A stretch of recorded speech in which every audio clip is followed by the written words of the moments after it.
Hey, welcome back, everybody, to Manny Reads Comics here.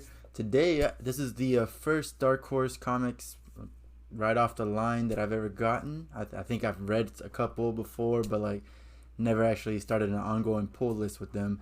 This Lucky Devil is, I believe, 5 issues only, so it's a short run. But I saw it, I read the synopsis, and I was like, I think I want to give this a try. It's almost like a horror when you read the synopsis, but after reading it, I got kind of like a friend of mine described it perfectly. It's a dark comedy, and I, I I like it. I'm happy that I got it. So if you're here just to see should I get this, the answer is yes. Go get it. It's a good first book, and again, it's not much of a commitment because it's only 5 books. So, um, and yeah, so just starting off like with the cover here, you can see that his shadow is obviously like a demonic possession type shadow. The guy that we learned, his name is Stanley. He looks down, he looks beat up, he looks like the perfect candidate to possess, right? But yeah, no. So let me go straight into that recap. Before I get started there, make sure you subscribe and like if you like this video. If not, comment. Let me know why you didn't like it. See what I can do, what I can change. And as always, my pull list is in the description. So if there's a book there that you don't see me reviewing, let me know, and I'll do something about that. So thank you. But yeah, back to the recap. We meet Stanley in what looks like an AA meeting. Honestly, it's just like a bunch of people. Each person admits that they've done something bad in their life, but they don't really talk about their vices. They don't say what they were there for. Stanley's the one talking. He's doing most of the talking. Um, but I would assume it's an AA meeting, right? But he's there and he says that he's committed a bunch of atrocities in his life, and he gets like a flashback to the atrocities he's committed, and in this flashback it looks like he's in a burger place, something like that, and everyone is dead. Everyone around him is dead. Some are burning. Some are skeletons. People like have like a gunshot or something. But there's no doubt about it. Everyone is dead. It kind of reminds me of the movie Falling Down. I never actually watched too much of it, but from what I remember that it all started in a burger place. So it's kind of convenient. That's what reminds me of it. Um, but he talks about how he had a normal life before all these atrocities were committed or anything like that. He had a normal life with a wife of 3 years. Um, she's beautiful. Her name's Fiona, and he's basically saying like she's way too good for him. She's out of his league, but that's okay. He believes that there are sacrifices in life that you have to take in order to have good stuff. So one of those sacrifices for him is, he has a beautiful wife, he has the girl of his dreams, so he's gonna have a shitty job and people are gonna treat him like crap. So that's one of those sacrifices. And then he also knows another sacrifice is while he does have her as a wife, he did get her affection in some way somehow.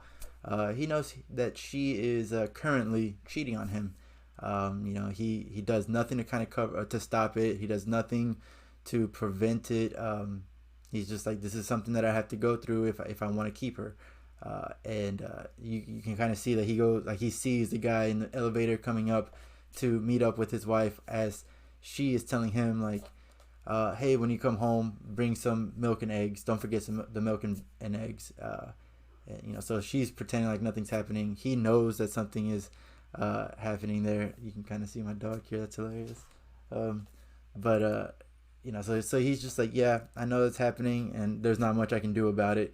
Um, but another kind of crappy part about his life is just that he takes orders from basically everybody at his job. He's picking up the food, the drink orders, and all he gets in return is ungratefulness. He pays for all this food. No one pays him back. And especially his boss is just like, you're late. You look like shit. Because he got wet and stuff. There's a dress code, and she just berates him. And then immediately after berating him, everyone texts him the lunch order. So he just got there. Everyone's giving him crap about being late, and now he's getting a lunch order, and not one thank you, not anything. And he's like, if I want to have the good life with the good money, this is what has to happen. This is a sacrifice that I'm willing to take. But something about today and that lunch order, that's basically the straw that broke the camel's back. He snapped, and this allowed him to be possessed by a demon. And the demon, we learn, is the name. Its name is Zed, um, or Zedric, the tormentor. And he's a demon lord. He's not just any demon. He's a demon lord, and he possesses him. And he immediately just he Stanley says that he can still see everything. It's like he's riding a ride, but he's not in control. And he's basically saying that this Zed creature is just having a great time. He's been in hell this whole time, and he just wants to unleash and show off his powers. And so everywhere he walks, just chaos ensues. People are dying. We see a dog with an arm in its mouth. We see people fighting each other as they pass. Car crashes.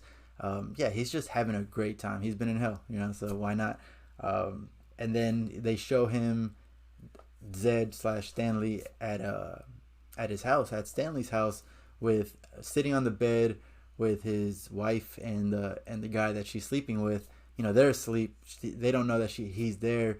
And then there's like 3 other demons that are above the bed, and that's all they show you. And another little small part, here's where the dark comedy comes in, is that Stanley is sitting on the bed with milk and eggs. He didn't forget to bring those home, and they don't show you what happens. It just kind of leaves it up to the imagination. But I'm sure something that fits the crime definitely happened.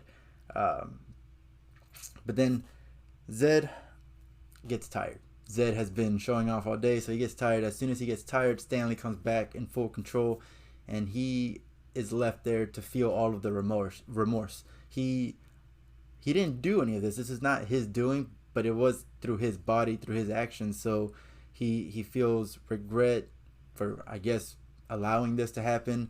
So he immediately starts to try to find a solution, and what he ends up with is at a psychic. And basically he goes in there and he's like, I need an exorcism. The psychic's like, yeah, I can do that. Perfect. Stanley gives the psychic all of his money, which is not a lot. The psychic's like, okay, well, I guess I can give you a discount. Money is money, right? The psychic's name is Edmund, and he goes and leaves. He ties Stanley up on a bed, and at first I was thinking like, oh man, you just went in there, you didn't do any research, you didn't cite your sources or nothing. This is not a psychic. I thought that something bad was going to happen to call on Zed again. But no, this truly is a psychic. This truly is someone who can perform an exorcism. It's just maybe not the best guy to go to. He ties Stanley to the bed like with ropes, and he's like, is this really necessary? And he says, well, yeah, these things can get pretty nasty. So yeah, they're necessary. And they just move to the next page, and they don't show the exorcism. They just show that he kind of punches him once, and that's it. The next day, or I guess the next hour or so, I don't know, Stanley is walking the streets. He's feeling empty. Zed is gone, so he's feeling empty or hungry. He doesn't really know.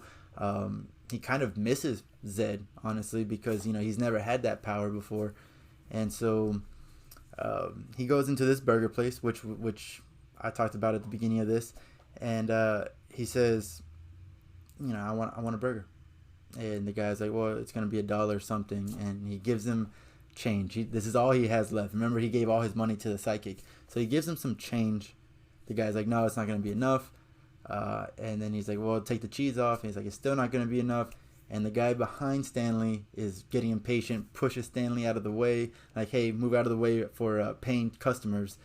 And, well, then the rest is history. You already know what happened there. But then when he realizes what he did, he runs out to the back alley where he meets Zed. And apparently this exorcist was good enough to get Zed out of the body, but he left the demon on Earth. And not only did he leave the demon on Earth, he left the demon powerless. All of the power that this Zed had stayed within Stanley. So this is where the story truly begins. Like, you just got kind of an origin of how Stanley is a lucky devil, I guess you could say. But now we know that Stanley has all this power. He's never had power in his life. He doesn't know what to do with it. He was more than happy to live the rest of his life, sacrificing little things here and there just to have the few happinesses that he had throughout his life. But now we find out why he's at this meeting, at this AA meeting, I guess.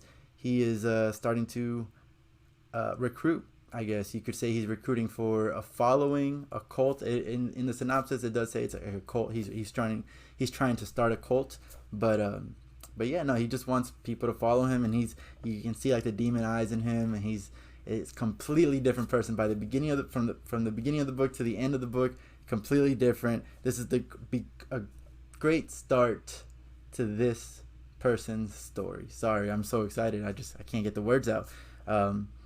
It's just, I gave this an 8 out of 10 just because it is the beginning, so I can't give it a 10 out of 10. Nothing too grand happened, but for a first issue, 8 out of 10. Very interesting story. I don't know many stories that start off like this. Like I said, I don't really read horror, thriller type comics, so I was very excited to get started, and then to get started with Lucky Devil. It's just a treat for me, I guess. I'm no idea where it's going. No idea how. Is he going to try to get rid of Zed? Is Zed going to try to get rid of Stanley? If one of them dies, does the power go away? There's just many questions. But I think I'm going to have a good time finding out. And the art by Fran Galan is perfect. He's the one that did this cover here. And he also did the interiors. And the interiors are just perfect for the narrative. The way, I think Fran Galan and Cullen Bunn here make a great team. They must have been talking. I don't know how that process works, if you like talking or if it's like, here's the story and then you just draw it out. But they must have been like in cahoots, because like this is just perfect from page to page. So 8 out of 10. I love this story. I do recommend it. I recommend that you buy it, and if you do buy it, let me know. Let me know it was because of me. Feed my ego a little bit. No, it'd be nice to get your opinions on it. So, yeah. Other than that, thank you for listening. And if you're still here, make sure that you subscribe, and you can also listen on podcasts, things like that. But yeah, thank you for watching, and thank you for listening. See you later.